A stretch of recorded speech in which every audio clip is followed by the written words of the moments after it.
Escape to the metaverse. Better act like you know. Yeah. You are now tuned into the Matthew and Rizzle show. Yeah. Escape to the metaverse. Better act like you know. Yeah. You are now tuned into the Matthew and Rizzle show. Yeah. Escape to the metaverse. Better act like you know. You are now tuned into the Matthew and Rizzle show. Yeah. Escape to the metaverse. Better act like you know. You are now tuned into the Matthew and Rizzle show. Yeah. Yeah. My wisdom. It is funny. Like, nobody here was really like, it feels like we were all stupid last bull run because we didn't sell at the top. And I'm like, not really. I'm like, we were here long before that. We had already, like, Rizzle was here a long time before. He was a Bitcoin maxi. He did all kinds of stuff years ago. Like, there's been multiple ups and downs. And it's like, we didn't, like, yeah, we were maybe not as great. You didn't pull out generational wealth, but you pulled out some, and you stayed building and doing cool stuff. So every cycle's going to get bigger and bigger. That was the idea behind not dumping at the top last time. I dumped some, but had some inkling that, this wasn't the end, man. So, or not even some inkling. I always sort of believed that. I just was hoping for an upswing a little bit sooner. But hey, it's happening at some point or another. Yeah. For me, and selling on the way up, because you never know where that top's actually going to be. I found that to be the most helpful, and making sure that you don't sell everything. I think that's like from the first crypto bull run. That's probably the biggest lesson learned back in that I experienced 2017 to 2018. You don't need to be 100% out or in of anything. You can have thoughtful positions that aren't the biggest, and then on the way up you're just scraping profit, making sure that real life is taken care of and all the extra stuff, and that stuff tends to compound, especially once you get like the fundamentals and like a house and all that good stuff set up with a nice little security blanket for the fam and whatnot. Oh yeah, no, you see, I feel like that's a smart play. I had I'm in a couple whale chats, and it's funny when they start talking about like amounts of money coming in, and I've had to be pretty clear about a lot of the people that I talk to. Like, they didn't come into this space already like multimillionaires. They came in as like normal average people who had an extra $100 to try playing with, right? It's like, so sometimes like pulling out a 4-figure profit from something is life changing for some of these people. Yep. So, there's it's really, I feel it's really mean to make fun of people for selling, and it can be really like disheartening, and that's where this culture's, the bad side of the culture starts coming, right? Like, sell shaming is horrible. Like, you don't know these people. We're all anonymous internet animals. Like, maybe this legitimately saved this person's life somehow. Like, stop making fun of them for this sort of thing, right? The unfortunate thing is that's exactly the reason why I didn't sell a lot of the stuff that I did. Like, without getting into what it was, I was scared to sell, even though I probably should have at the time, because at that time, that would have been enough money for me to go and get out of the shitty place that we were in, paying $1,200 a month to rent and watch it fall apart around us. So, but I didn't, because I was afraid of basically being ostracized from that community. So that actually really kind of fucking sucks. And now I regret it, because if I had, I know for a fact that I would have made like 10 times more, because that would have also allowed me to buy a bunch of other crap before the NFT bull run happened too. So just kind of, you can't do it to yourself though, man. There's so much like woulda, coulda, shoulda, and I mean, we've all done that, man. Yeah, it's really tough to like let go of that though, because it was my first time too, and when I think about it, it's I guess because of the situation that I was in at the time. However, because of getting hired with NFT42, like that did also changed the situation entirely. So I'm no longer stuck in that shitty place. So it still worked out, and everything's still fine. It's just like I'm looking at what I have, and it's like I could have had like 10 times more, or 100 times more, maybe, if I'm being extremely honest. Yeah, maybe you still will, man. You never know. The upswing gets fucking wild, Yeah. No, I mean, I feel, obviously, I'm still here. You guys are too. Like, it's interesting talking to people who are here more than like 2 or 3 years ago, because it's like that conviction. That everybody on Twitter is talking. Like, I'm seeing people come back, and it's funny, the joke with, it's like, oh, look, the grifters are all coming back. Like, some of these people have legitimate, issues, or to your point, Dragonate, like, they feel like, oh crap, I didn't sell. I guess I skipped this opportunity, and now it's all my fault that I'm having trouble. Like, yeah, people needed to leave. About, though, no, the grifters we're talking about, not like the nice people who just like dipped out for a little while. Yeah, but I'm seeing the nice people come in. They're like, what? Like, how dare you call me that? Like, no, it's like, yeah, we all know because we're all part of the in crowd. We talk to these people. Like, I feel like I get pretty close to a lot of this. A lot of the artists and creators. I like hearing their life story, and I celebrate their wins. And mourn their losses right with them, because I know these people. So, like, I know that a lot of the newer people who weren't here or haven't had that opportunity, they're the ones coming in and like, oh crap, they were a grifter. Like, I thought he was pretty cool. Like, oh, maybe I'm not paying attention right. I'm like, that's funny. I mean, I think it all comes down to like the Tao of crypto, like Tao and like the semi-religious sense, right? Where you're sort of just in the present moment, observing things as they are. Nothing is like intrinsically good or bad. You're just trying to maintain like even keel, not get like too rose-eyed, glass tinted whatever on your face when shit's going really good. And then also not like freaking out if things aren't so good, right? And finding that middle balance. And then same thing with the grifters. Like, you can view them as like a scourge of the space, but also it's like good entertainment, and the drama that they create is probably akin to like the stage we're at with the final bosses, the politicians and the leaders of these regulatory agencies that are just like probably obviously not good, but they're providing, I don't know, this welcome drama to this like lived experience of whatever the fuck we want to call this, which is like weird, wild, and fucking global, and can be life-changing if folks in the right place in the right time and kind of steady, keep their eye focused on all the good that is here. And there's so much good that's being created, has been created, and all that good stuff. That's a great call out. Not all the good is financial either. Like, I've met some incredible people that my previous life before crypto, I can't think of any reason why I ever would have met probably like 3/4 of the people that I've like interacted with in crypto, because, I was a computer server admin guy locked in the closet in the back. Like, like, this has forced me to come out of my shell, and I'm in like, lately it's that mental health thing. Like, I have a lot to be thankful for coming in and finding this crypto family and being involved, the stuff I have been like, it's changed the trajectory of my life and made me feel much happier with who I am personally. It's made me feel like I've had positive interaction with other people. Like, none of that has anything to do with money. So, dude, if we didn't make anything extra beyond just meeting one another and doing all the weird shit we've done together, and the whip, and just being able to consistently reconnect, like, that by itself makes all of this worth it. But the fact that there's so much extra icing for everyone, like we're not worried about like one pizza for everyone and one cake. But it's like there's multiple cakes for everyone. Like, we're baking generational cakes, and there's going to be a couple eggs that'll get cracked along the way. But fuck, everyone has cake, basically.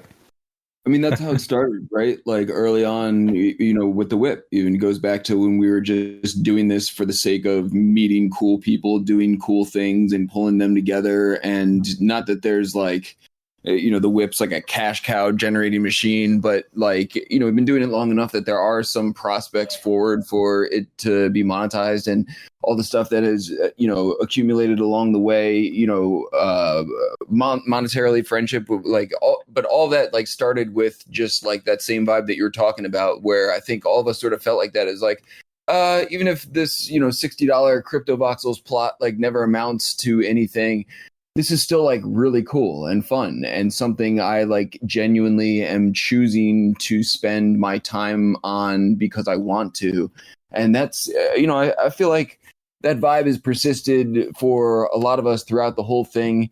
And, I mean, y'all know how I feel about the grifters and everything. And I can zoom out. I mean, I feel like this is similar to the conversation we were having last week where I was like getting so annoyed about like, some of the political goofballs. And here we have like, the grifter clown car, like, coming back in, doing the exact same, unloading the exact same people, doing the exact same thing as before. And it is like comical in a way. And I, it almost feels like, now that we've seen this sort of the first time around is like, okay, like, in some ways it's like a harbinger, like, here they come. We know what happens when all the idiots pile up. And I feel like it's, almost like a, what's the saying is like, there's no publicity that's bad publicity type of thing. Like all of these people, with their idiocy and misinformation did push us into the mainstream conversation, which is something that, we were not able to accomplish just by explaining to people how cool the tech was. We needed like, a bunch of trader bros up in here, like, making a big scene. But I don't know. I feel like, I can see it from, sort of Matt's take, like, it's not only is it entertainment, but like this is sort of like how these cycles, I think, work moving forward. Like that kind of thing is unavoidable and there's always going to be opportunists. And, our job is just to differentiate what we know is awesome about this space from that culture. Yeah, I've had a few conversations lately with some people who got VC funding and now they're running low because they haven't like found product market fit, all this other stuff. Like probably the last 6 months I've had, I talk to people a lot in DMs and it's just fun to see how they're doing, what they're planning on. And yeah, lately it's definitely this doom and gloom sort of thing I'm getting from some of those guys where they're talking about layoffs, they're having money problems. And I'm like, and I'm actually seeing like the stuff that got me excited, years ago, like starting to come back. Like we're no longer like, oh great, I can flip this, I can make more money, I can do, like I'm going back into, funny metaverse events as a banana and seeing, if we can throw ourselves into a blender to make a milkshake for somebody. Like, I don't know. Right. That's always been the vehicle though, right? Of like, and Matt, you had a post yesterday or the day before that sort of touched on this in terms of like, really bizarre, fun experimentation. I'm obviously paraphrasing, sort of like masquerading as like, really pushing the bounds of like technology. And it's sort of, I feel like if you're an outsider, it trivializes it a little way because you see, Trislit riding around on a banana and you don't really understand the nuances of like why that is so cool. But that's the vibe, man. I feel like that's what's kept me here this whole time is the ability to like really just have fun with this shit. I've been chugging away at Token Smart, trying to like maintain and trying to change direction and focus on something. But this downtime sort of has given me an opportunity to sort of like reorient my head on what it is and what I think how it can provide value more. So now I'm working on, I've got time to actually work on an app in the background so I can I'm planning on deploying some stuff for it to make it more like a community hub where people can see what's happening and get directed to links and stuff to help, with the whip instead of you having to drop links everywhere, force people to hunt and peck for where to go, how to do something. I'm like, no, we need to centralize that part so you all know where to go to know how to join us on our trip, right? And then we go into the craziness and decentralized things. So I feel like that's something that was needed before, but when things went frothy and crazy, like it just sort of fell to the wayside. Nobody cared. So I'm pretty optimistic.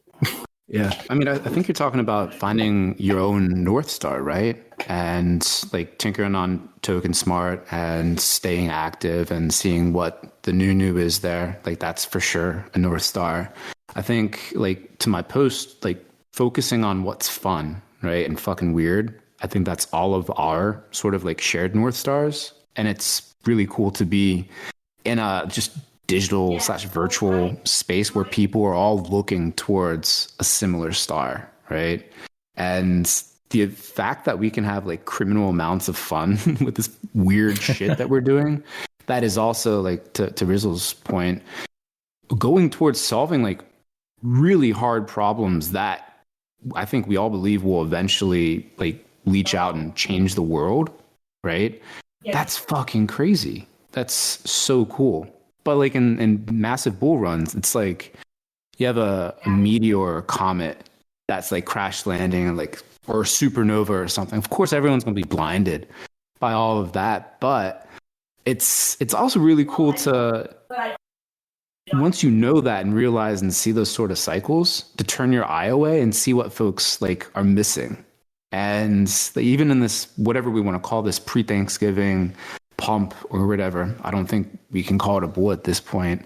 It's cool that the grifters or whatever you want to call them are back, and folks like Gordon Goner, who I guess was sick previously and got well enough and perfect timing before Thanksgiving and like to take advantage of this pump, distracting people with all these like old PFP projects that he's buying into, which is great because everyone's focusing on those projects. And like, for example, just totally forgetting about Hen and Object and all the fucking crazy, amazing art that's over on Tezos. And I just kind of fell in there yesterday, and I think Abysm's had like some trash art that is not shade on what they tokenize, but like a tweet that kind of drew me into Tezos and look around there. And they had like another banger tweet that Rizzle made his own kind of like derivative version of this morning, which I thought was awesome. But then like Neural Bricolage is over there with some grails.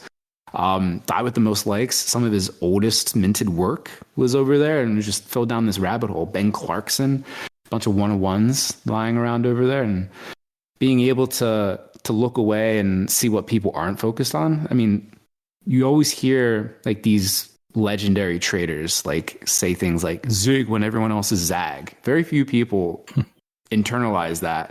But like this moment where everyone's like, oh, what's Gordon going to scoop? Like, oh, he's going to buy my bag. Like everyone is zagging that way. Zig somewhere else and figure out what happens and have fun there. And maybe all the stars align and, you know, things happen after that. But it just, I don't know. It's fun. Shit's very fun.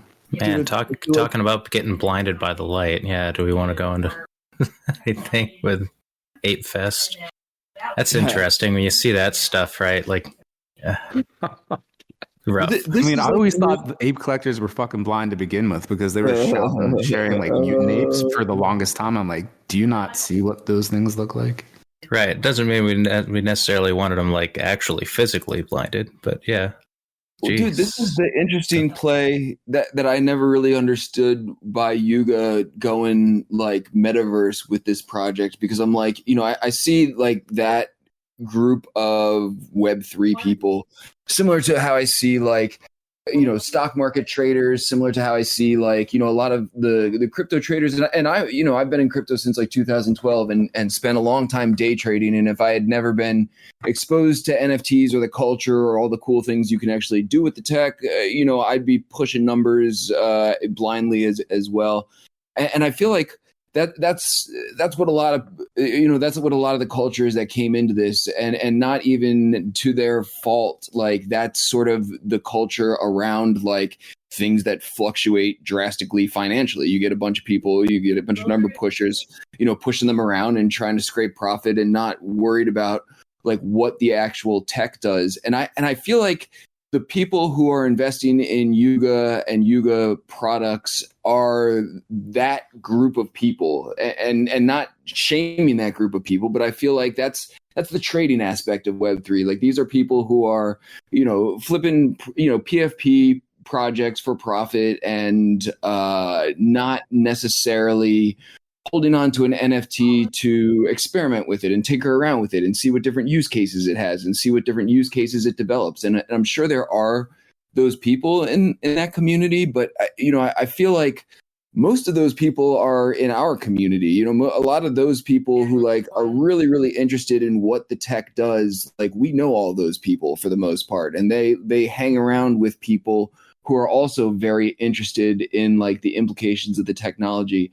And so, I feel like this whole great, community sprung up and has been around like that aspect of it. It's like, okay, the numbers go up, the technology is interesting, but then like the next like thing is, okay, what do we do with it? And, there's so many memes like back in the day, like I'm here for the tech, with like the dude with the giant gold chain around him or like whatever. But like, here you actually have a lot of people who are here for the tech. And I don't know. It's sort of a ramble, but I really feel like there's like two different things going on here in the space right now, and one is very different than the other. Getting away from the financial, so actually, I've got a really cool personal anecdote that I've noticed. So I've got an old 3D printer I put together years ago, and my son recently pulled it out of my closet and like fixed it so it would work again. He started like on his own playing with the stuff, and I tried to help him with some things and got stuff set up, but he went out and downloaded the models, but then he wanted to do his own. So for Halloween he figured out how to in Blender create a witch's hat so he could print it, and that started leading, like he started exporting stuff. I'm like, we can put these into crypto voxels. Like actually I've got a Hypervi parcel, so he created some like witch hat things that I made into little cars in Hypervi. I'm like, the stuff we're building right now isn't for us. I'm feeling stronger and stronger about like it's for him, it's for them, like the next generation. Like they're already at the point where they're growing with this, like they're blowing me away with like, oh my god, I can't.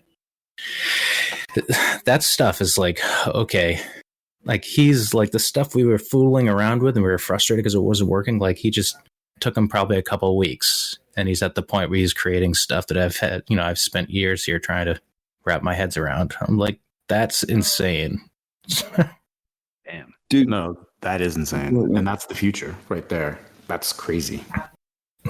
Yeah, dude, I've had the same thought with my kid as well, who's not as old as yours, but has been playing around with the tech and sort of understands it intrinsically. But I keep stumbling upon these like different posts and threads in different places talking about like, how in present day times, what's one thing that's like disappearing that, we had 20 years ago, 25 years ago, blah, blah, blah, blah. And one of the answers is always like ownership, right? Like everything is turning into like a subscription model. Everything is turning into stuff that's hosted on a cloud that you don't own.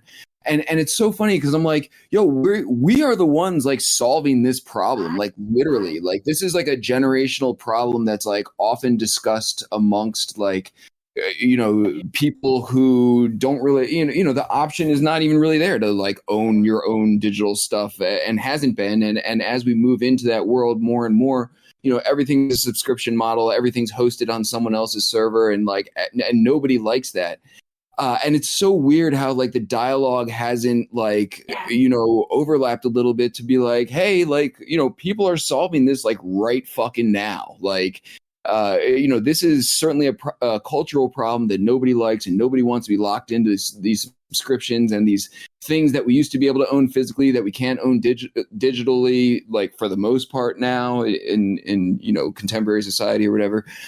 So just sort of a long way around to co-sign on your point, Trislit. I'm like, my kid's going to grow up and I want him to like own his shit. Like, I want that for him. And I feel like I would have wanted that growing up. And it's like the natural, like, sort of thing that everybody feels, whether it's a physical object or a digital object, like you want it to be yours. And I'm like, this is such a massive solution to a massive like cultural problem going on right now.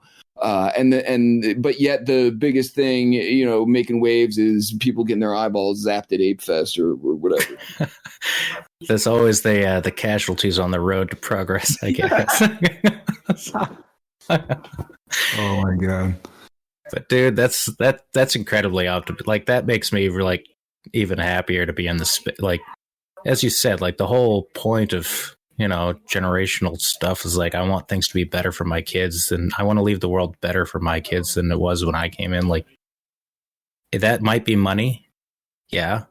Or, it could also mean that we're opening doors to like this next level that allows people to express themselves more openly without some of the issues that we had trying to find that as we grew up. So I don't know. That makes me incredibly bullish on the space, even if things stayed zero. Oh, dude. You know what?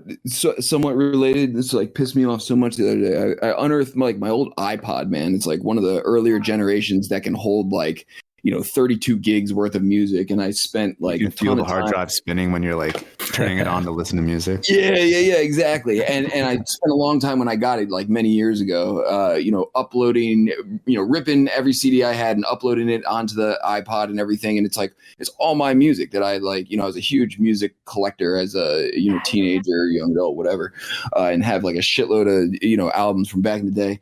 Put them all on the iPod. Found the iPod, and I'm like, dude, I own all these fucking songs and they're stuck on the iPod. Like, I can't do anything with them unless I want to literally listen to them from the iPod because it's like obsolete and doesn't like talk to all this shit. And I'm like, dude, like, thank God we're solving this fucking problem. Like, because this is so dumb, right? Like, it's my stuff and it's literally just trapped on a device and I can't do anything with it. That's hilarious. You should be able to export that. I did that back in the day too, because I thought the same thing back in like the aughts. But there's like a folder that you can copy paste and then you can drag and drop that anywhere. Like I have all my old iPod songs on all my mobile phones today still, just because I'm like, God forbid I lose total connection to the internet and my downloaded files and music and whatever from YouTube don't work. I still got my songs on my phone from my old iPod. It's definitely maybe possible. I should go back and try it, man. Because I was trying to be slick when I got it and do some fucking workaround where I like uploaded all this stuff to it that wasn't like totally compatible, but like I made it compatible and all whatever. Anyway, man, it shouldn't matter, right? I shouldn't have to do all this dumb shit. Yeah. It should just happen. No, I was just thinking about that because I actually have an iPad that I got probably 20 years ago, like one of the old Nano ones, one of the old click wheel ones. And it's actually in my truck, like plugged into the radio because like I still listen to the same music I did when I was a teenager, apparently. And I never wanted to make the playlist again. So I just plugged it in and leave it there. I did sort of the same thing, but I took... I used to listen to music on YouTube all the time for different things. So, and I didn't have a YouTube account at the time. I didn't have Spotify or iTunes or anything like that. I just had the iPod, the iPhone, and I would sit and do nothing while I let the iPhone record a song from YouTube, and then I would have this whole playlist in the recorded voice notes. And use it to work out or to go to sleep or whatever it was. It's great. That reminds me from what we used to do. Like, the song comes on the radio, quick, hit record on the tape recorder. Oh, yeah. Exactly. I was just about to say that. Yeah, I remember getting my first Walkman and recording little songs from the radio and trading it with friends at school. It's crazy. I always felt kind of bad about it. I always felt kind of bad about it because people... Well, once the argument came up in different places about like, oh, that's stealing and pirating music and blah, blah, blah. And I'm like, oh, I guess I never really thought of it like that. And I'm like, but at the same time, shut up. Like, really, I'm never like, I'm not playing it for anyone else. I'm playing it for myself. I'm not sharing it. I'm not selling it. And even if I were to try and do something like that anyway, like it would also be really low quality. Because you're recording through kind of shitty speakers, coming out of kind of shitty speakers. So, dude, the Hollywood billionaires do not appreciate you stealing 10 songs, man. That's like eating into their profit margins. I was just about to say, I remember those commercials. Do you remember like you wouldn't download a car? And I'm like, if I could download a car, yeah, I would download a car. What are you talking about? There's not downloading a bear. But no, like, I'm sorry, okay, please don't cancel me. It was something I did when I was young and stupid. Yeah. I mean, I've always been of like the philosophy that, piracy is just sort of like the result of people being able to access things the way that they want to. And you all know, like my, feelings about creators getting paid, and I wouldn't be in this space if I didn't feel like that.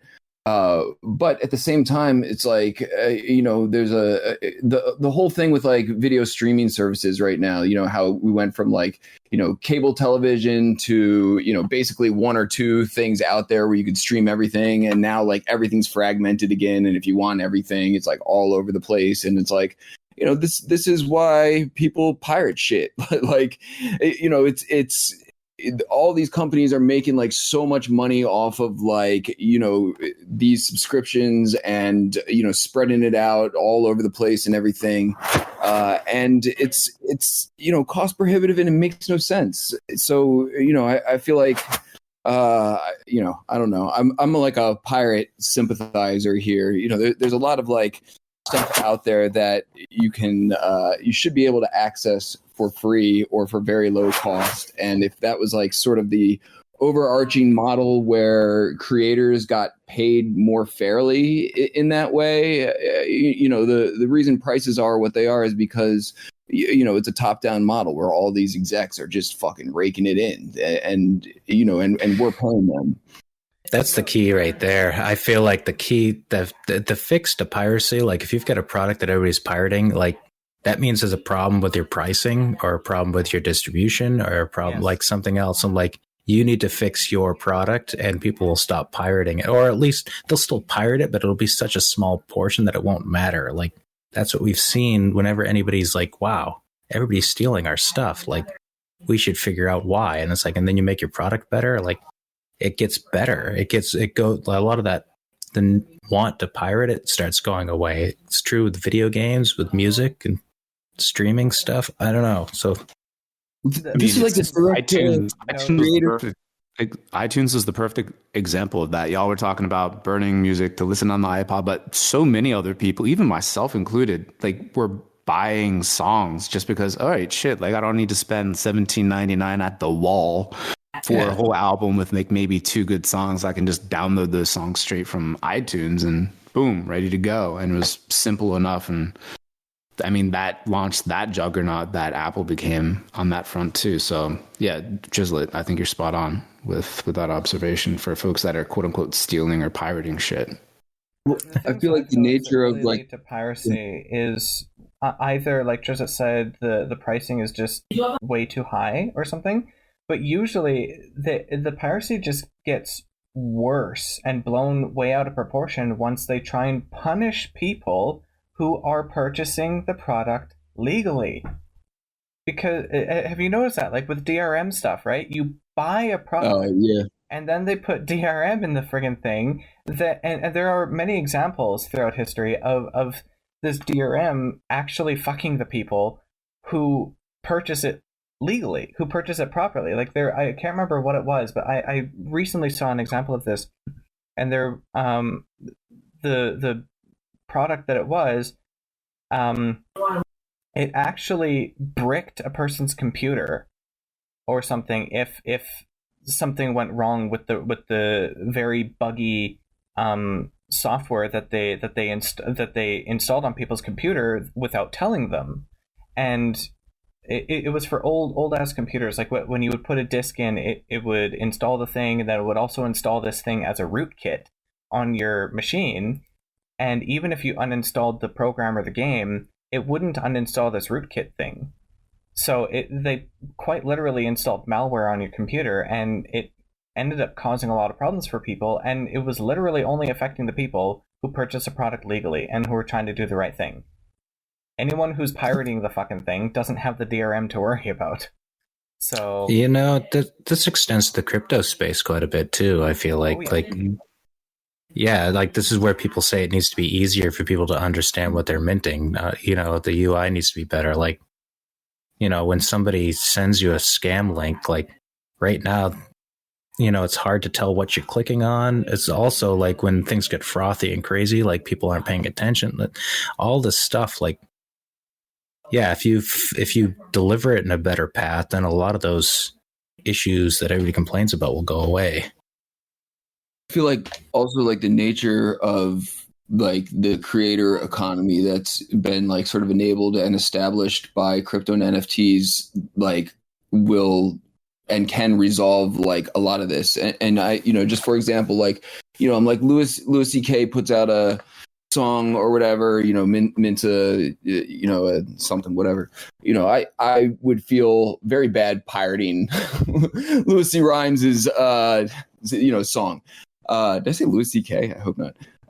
Anyway, but like the same thing, like Louis C. Rhymes' album released via Sony Records, I feel like that hits differently, right? All of a sudden, like, hypothetical situation, of course, like I don't care as much about like Sony Records, like taking the hit in the wallet as I do Louis C. Rhymes.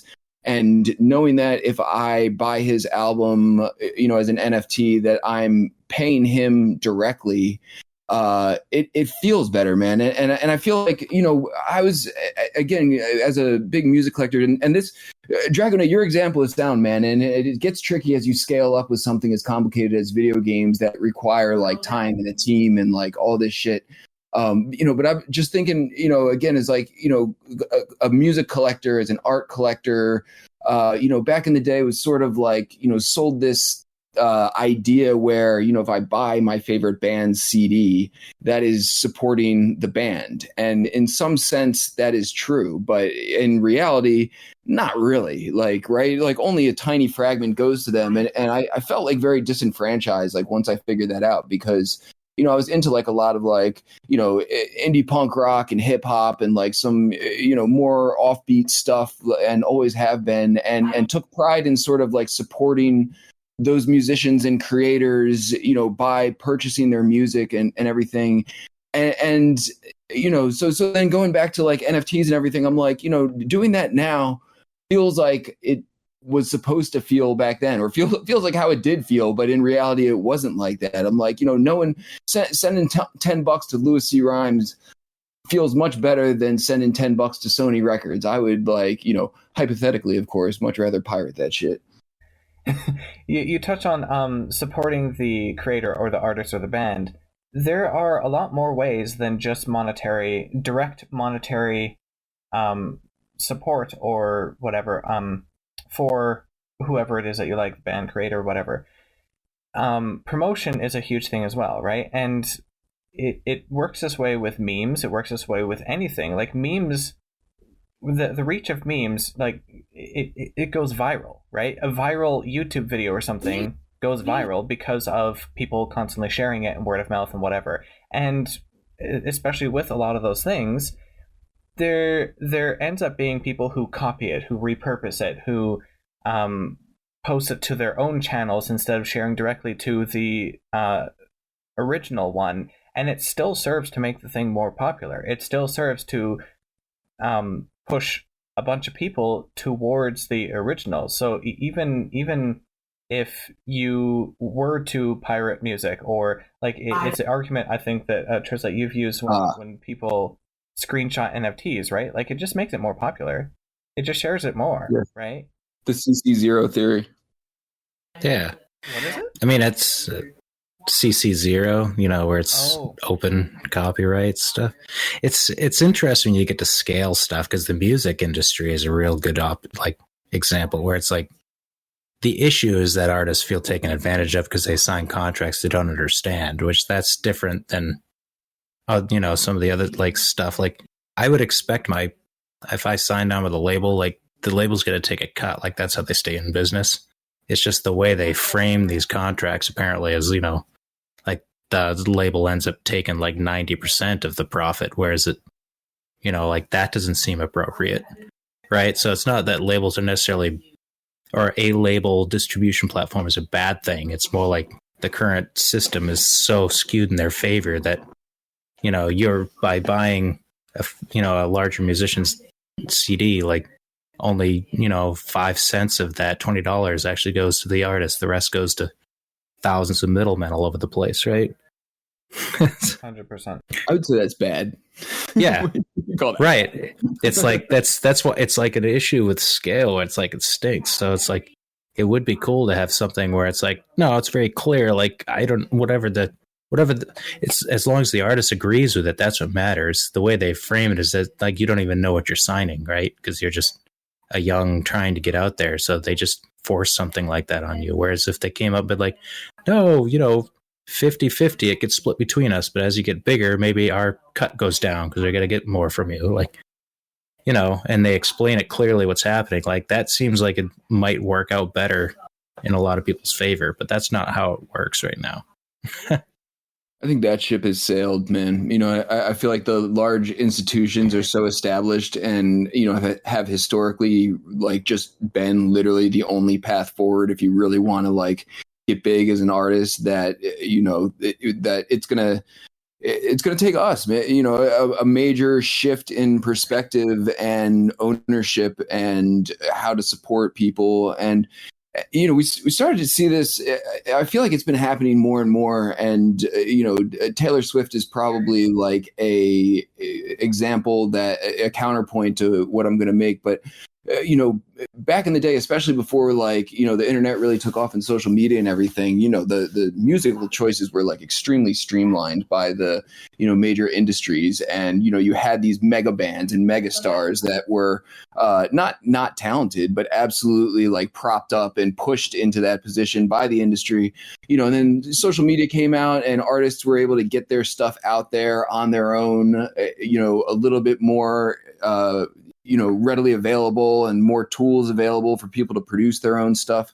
And I feel like we're sort of approaching like end game with that now, where like, you know, now there's, you know, not decentralized, but like much less centralized distribution channels for people. And now, you know, the ability for them to straight up monetize and put it out there without having to lean on middlemen and infrastructure and, you know, people walking them through all the steps and everything. So, you know, it feels like we're heading in that direction, but it's also going to be like, I feel like that whole path could be like set up with a perfect UI and be like, we could put it right in front of people, and it's still in this, you know, 2023, given the choice, people would be like, I'm going to roll the dice with Sony. Well, you know, that's where the term Web3 comes from, right? Like, we're in the third turning of the web thing, where it's like Web 1 was early. You know, you got information you could read, and it was a way so you could gather information. Web 2 was like the social media craze, where it's like, now you've got a way to create content, right? That's great. And I feel like things are finally getting to the point where people understand they can create content, which is why you're seeing this huge influx of, you know, TikTok, like professional people and all specific, like people making a living off socials, right?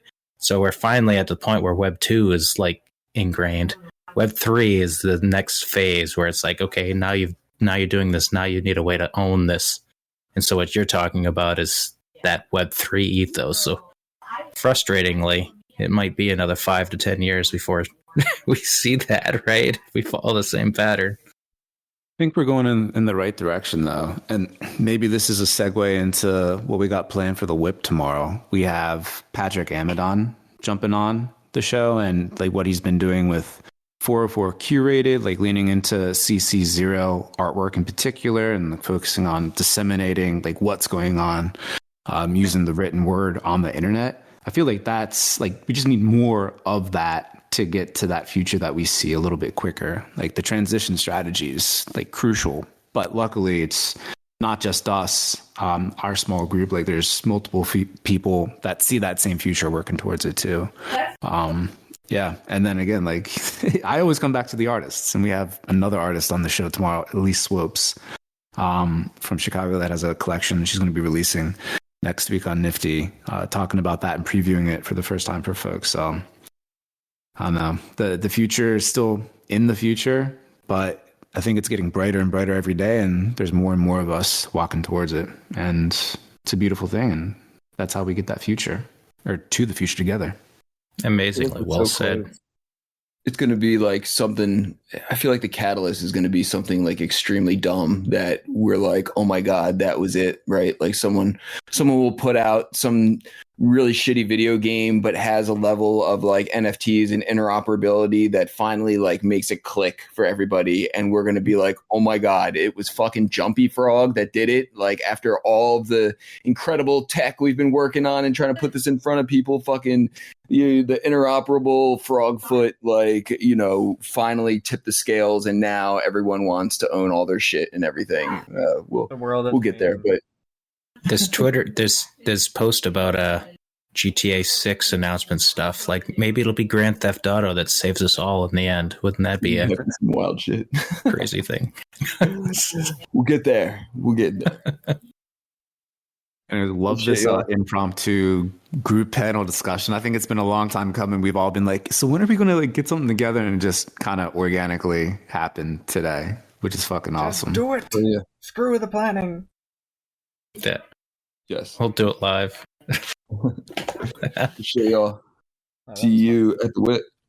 Later, y'all. Thanks. See you at the whip. Later, y'all.